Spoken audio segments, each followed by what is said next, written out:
it's Tammy Burkhardt, and I am talking today about Chapter 8, Bad Debt. I wanted to talk about both the allowance method that's the most commonly used and also the direct write-off method, which is used more for small companies, companies that are not publicly traded, companies that don't have a lot of accounts receivable, that sort of thing. It's quite a bit easier to do, and so that's good. Let's write that down. Let's take some notes a little bit.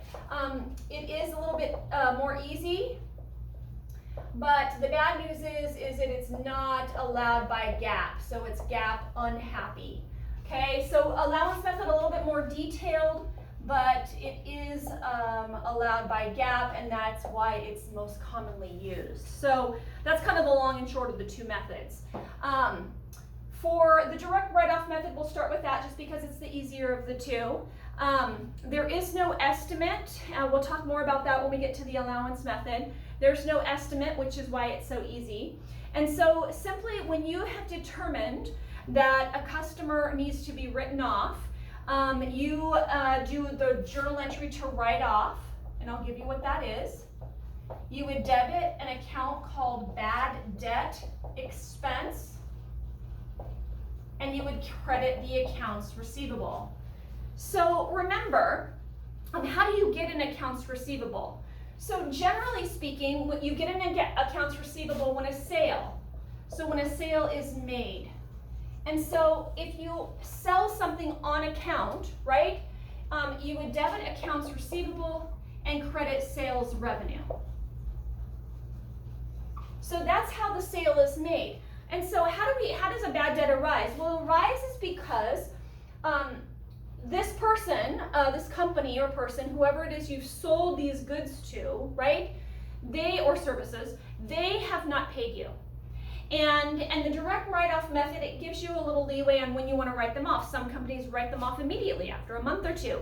Some companies wait longer, 6 months, 9 months, even a year. The thing about it is whenever you decide, whatever your company's threshold is, to write someone off, this is the journal entry that you use to write off, okay? Now, what if this particular customer came back and wanted to pay you, okay? So if they came back and wanted to pay you, we would call that a reinstatement. So we would reinstate them. So before we collected the money, or on our books before we collected the money, we would have to basically reverse what we did here. We would debit accounts receivable and credit bad debt expense. Basically to get the accounts receivable back to us, and then we could accept the cash that they paid us and write off the accounts receivable the correct way. So once again, bad debt, not a great thing to have happen, right? It's when this goes bad, right? You sell something to a customer on account and they do not pay. When you decide they're bad, this is the write-off. You debit bad debt expense, you credit accounts receivable.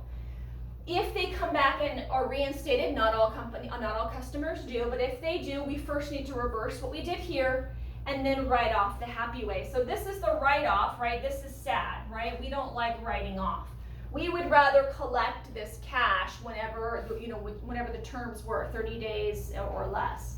This is the happy way that we want to write off that accounts receivable, right? So that's the direct write-off method. That's all there is. It's just the bad debt expense for the write-off and the reinstatement there. All right, I'm actually going to erase that because I don't want it to get in the way of my allowance method. Okay, so the allowance method has one extra step. It's called the estimate, okay? The estimate. The reason that this is GAAP happy is because of the estimate. Remember, we learned in Chapter 1 the matching principle. So you want to match all of your revenue to all of the expenses in the same period. Well, the direct write-off method violates the matching principle, okay? You could make this sale in one period, right? And then decide not to write it off until the next period, right? Whether it's a quarter or a year or even the following period, depending on how long you want to wait to write that off. The allowance method, by establishing an estimate, is just that. you estimate your bad debts at the end of every year. And so the estimate amount, that's where you have the bad debt expense. You would debit bad debt expense. And you credit an account called the allowance for bad debt, or allowance for doubtful accounts. I'm going to say allowance for bad debts. This is a contra account, by the way. It's contra to accounts receivable. I'll write that here. So it's a contra accounts receivable. So this allowance for bad debts is subtracted from your accounts receivable. That's your estimate.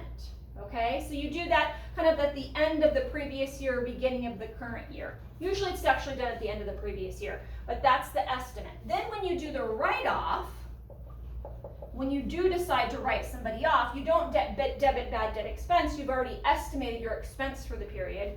You're going to now debit the allowance for bad debt. And this is where you credit that accounts receivable. Okay? So once again, the estimate is here. We're estimating our bad debt expense for the entire period. And then this is the write-off. You debit the allowance account, the account that you've set up for write-offs. Now, just like in the direct write-off method, what if someone comes back and you want to reinstate them? We will absolutely take anybody's money if they want to pay us. We will just reverse this. So we're going to debit accounts receivable, credit the allowance for bad debt,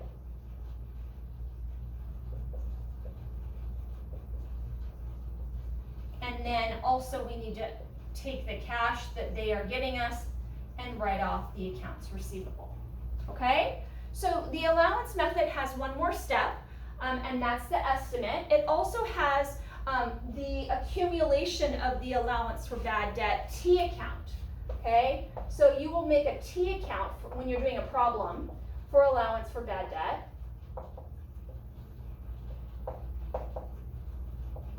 Some textbooks call this allowance for doubtful accounts, but it's the same thing, the allowance account.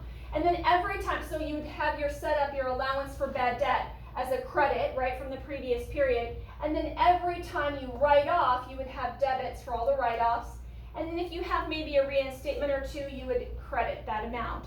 And then that would help you in establishing your estimate for future periods. So that's basically the long and short of bad debt.